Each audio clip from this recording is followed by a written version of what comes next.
नमस्कार दोस्तों, आज हम बात करने वाले हैं फायर एक्सटिंग्विशर्स। ठीक है, जो पोर्टेबल एक्सटिंग्विशर्स होते हैं उनके बारे में। ठीक है, तो आज हम क्या क्या देखने वाले हैं। देखिए, एक्सटिंग्विशर्स की लाइफ क्या होती है, ठीक है, और उनका IS कोड क्या क्या है, और उनको हाइड्रोलिक टेस्ट किया जाता है। ठीक है, वो कितने प्रेशर पे किया जाता है। ठीक है, तो चलिए सबसे पहले हम जानने वाले हैं कि जो पोर्टेबल एक्सटिंग्विशर होते हैं उसका IS कोड क्या होता है। ठीक है, देखिए IS मतलब क्या है, इंडियन स्टैंडर्ड कोड। ठीक है, तो जो पोर्टेबल एक्सटिंग्विशर होते हैं उनका जो IS कोड है 15683।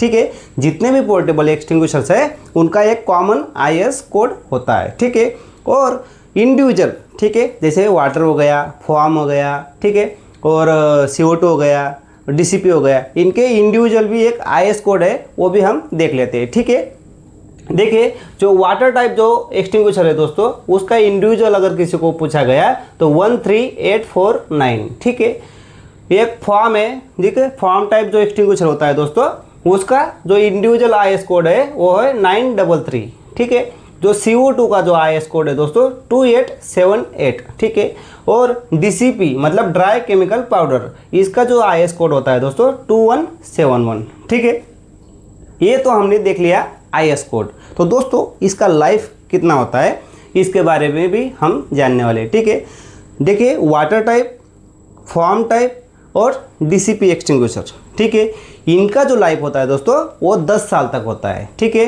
तो दोस्तों हर 3 साल में इसका हाइड्रोलिक टेस्टिंग किया जाता है। ठीक है, जो CO2 बचा दोस्तों हमारा, उसका 12 से 15 साल उसका लाइफ होता है, और उसको हर 5 साल में हाइड्रोलिक टेस्टिंग किया जाता है। तो दोस्तों अभी हम जानते हैं कि उनको हाइड्रोलिक टेस्टिंग कितने प्रेशर पे करते हैं। ठीक है, देखिए वाटर टाइप, फॉर्म टाइप और DCP एक्सटिंग्विशर, तो इन तीनों को जो है दोस्तों 35 kg पे जो है वो प्रेशर देके इनका हाइड्रोलिक टेस्टिंग किया जाता है। जो CO2 एक्सटिंग्विशर है दोस्तों, उसको 250 kg के प्रेशर पर उसका हाइड्रोलिक टेस्टिंग किया जाता है। तो दोस्तों हाइड्रोलिक टेस्टिंग कैसे करते हैं, क्या आप लोगों को पता है? देखिए जो एक्सटिंग्विशर है, मान लो वाटर टाइप कोई एक्सटिंग्विशर है, उसको अच्छे से धुलने के बाद, ठीक है, उसमें पानी भरा जाता है, पूरा पानी भरा जाता है। पानी इसलिए भरते हैं, इनकेस हम किसी गैस से अगर उसका हाइड्रोलिक टेस्टिंग करेंगे तो वो ब्लास्ट अगर होता है तो बहुत नुकसान कर सकता है। ठीक है, उससे हानि पहुंचते हैं, इसलिए हम गैस से हाइड्रोलिक टेस्टिंग नहीं करते हैं। तो हम उस सिलेंडर के अंदर में पूरा पानी से भर देंगे। ठीक है, पानी से भरने के बाद दोस्तों उसमें 2 रहता है। ठीक है, एक आउटर मतलब हम डिस्चार्ज जिससे करते हैं वो एक हो गया, और एक कैप असेंबली वाला। ठीक है, तो हम किसी दोनों में से किसी एक को ब्लॉक कर देंगे, मतलब उसका एक स्पेशल कैप बनाया रहता है। ठीक है, उससे मान लो कि हमने कैप असेंबली फिक्स कर दिया, जो डिस्चार्ज ट्यूब जिसमें लगता है वहाँ पे हमने एक जो हाइड्रोलिक प्रेशर वाला जो मशीन होता है दोस्तों, वो हैंड से चलाया जाता है। ठीक है, वहाँ पे उसको लगा देंगे, फिर हम हैंड से प्रेशर देते रहेंगे।